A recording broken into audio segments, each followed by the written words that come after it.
Hey guys, कैसे हो आप सभी लोग। Welcome back to my channel AGNI manga. तो यार डीमन एम्पायर के एक और बिल्कुल नए एपिसोड के साथ हाजिर हूँ, जो कि होने वाली है एपिसोड 206 का पार्ट 2।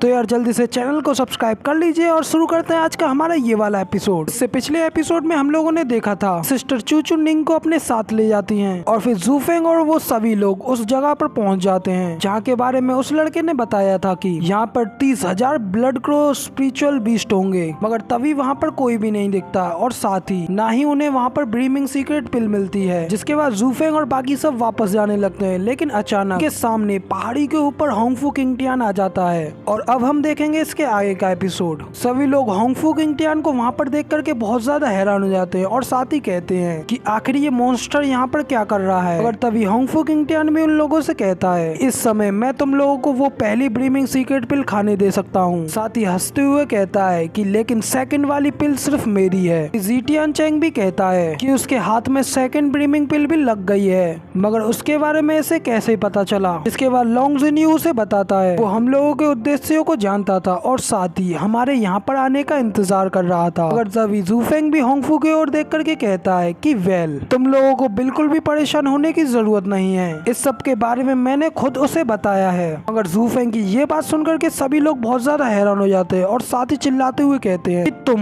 आखिर तुमने ऐसा क्यों किया। तभी जीटियान अपने बड़े भाई जीटियांग चैंग से कहता है कि जूफेंग बस नॉनसेंस और बकवास बातें कर रहा है उसके सामने अपने आप को स्ट्रॉन्गेस्ट दिखाने के लिए। अगर वो पहले से ही हमारे ऊपर जासूसी करता तो ये सब वो पहले ही स्टार्टिंग से कर सकता था, तो फिर वो अपने इतने जरूरी टाइम को बर्बाद क्यों करता। तभी जीटियान चैंग भी जीटियान की बातों को सुन करके रुक जाता है, साथ ही जूफेंग के बारे में सोचने लगता है। जिसके बाद यूनहाई जीटियान चैंग से कहता है कि बिग ब्रदर जूफेंग हम लोगों को पहले से ही वार्न कर रहे हैं, क्योंकि एक दूसरे के ऊपर डाउट करना, दुश्मन के जाल में हम लोगों को फंसाना और कमजोर बनाना होगा। इसलिए हम लोग इस स्पाई की मैटर के ऊपर बाद में बातचीत करेंगे, क्योंकि इस समय हम लोगों को एक साथ मिलकर के दुश्मन के साथ फाइट लड़ने के लिए तैयार रहना चाहिए। और फिर जीटियान चैंग नीचे की ओर देख करके सोचता है जूफेंग सिर्फ अकेला ही नहीं है जो कि इतनी भयावह और धोखेबाज स्थिति की पूरे तरीके से समझ रखता हो। साथ ही लोंग जिन्यू भी सोच रहा होता है कि यहाँ तक कि यंग मास्टर जिन्होंने अभी तक अपनी क्लैन पोजीशन को नहीं लिया है, सिर्फ वो ही इस तरीके की समझ को रखते हैं। जिसके बाद वो दोनों सामने की ओर देख करके कहते हैं कि सच में ये टुगु जेंटियान के 5th गॉडसन के नाम के अनुरूप रहता है और जब ये लू क्लैन को संभालेगा तो जरूरी लू क्लैन इमीडिएटली राइज करेगा।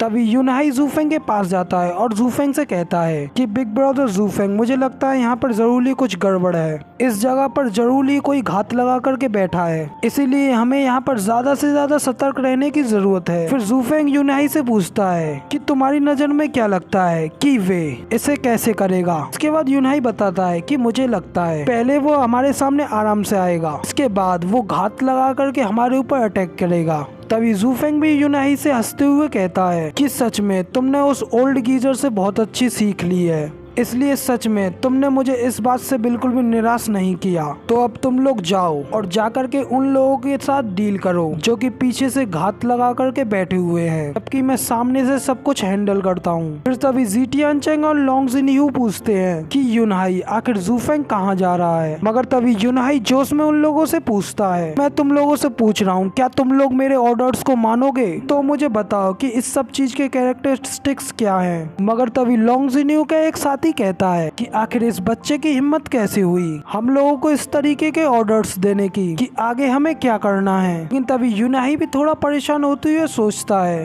कि डैम इट, मेरी अभी की सिचुएशंस को देखते हुए मैं इन फ्यूचर हाउस लॉर्ड्स को कन्विंस नहीं कर सकता। लेकिन तभी सिस्टर चूचू कुछ टाइम के लिए पोज लेती है और साथ ही कहती है, तुम जो कह रही हो वो जूफेंग का डिसीजन है। मगर सिस्टर चूचू की ये बात सुन करके वो सभी लोग हैरानी से सिस्टर चूचू की ओर देखने लगते हैं। जिसके बाद सिस्टर चूचू यूनहाई की ओर देखने लगती हैं और फिर यूनहाई भी अपना सिर हिला करके हाँ करता है। जिसके बाद सिस्टर चूचू फिर से थोड़ा पोज लेती है और फिर जूफेंग को याद करके जूफेंग के बारे में सोच रही होती हैं। तभी वो एक लंबी सांस छोड़ती है और साथ ही यूनहाई से कहती है कि ठीक है, अब तुम हमें बताओ कि आगे हम लोगों को तुम्हारे लिए क्या करना है। मगर लेकिन इसी के साथ हमारा ये वाला एपिसोड कंप्लीट हो जाता है। अगर आप लोगों को ये वाली वीडियो पसंद आई हो तो यार एक लाइक कर देना, साथ ही कमेंट में बताना कि आपको ये वाली वीडियो कैसी लगी। साथ ही भाई लोग मैंने एक नई सीरीज को शुरू किया है, उसको भी आप लोग देखिए और उसको पूरा सपोर्ट दीजिए, क्योंकि वो वाली सीरीज भी ज़ूफेंग की सीरीज से काफी ज्यादा सिमिलर है। क्योंकि ये डीमन एम्पायर के एपिसोड तो सिर्फ हफ्ते में 2 ही रिलीज होती हैं, इसीलिए keep supporting and keep subscribe my channel. जिसके बाद मैं मिलता हूँ आपसे अगली वीडियो में, तब तक के लिए टाटा बाय बाय, फिर मिलते हैं। और हाँ, उस सीरीज के फर्स्ट एपिसोड का लिंक मैं डिस्क्रिप्शन में दे दूंगा, आप जाकर के उसे भी देख लेना।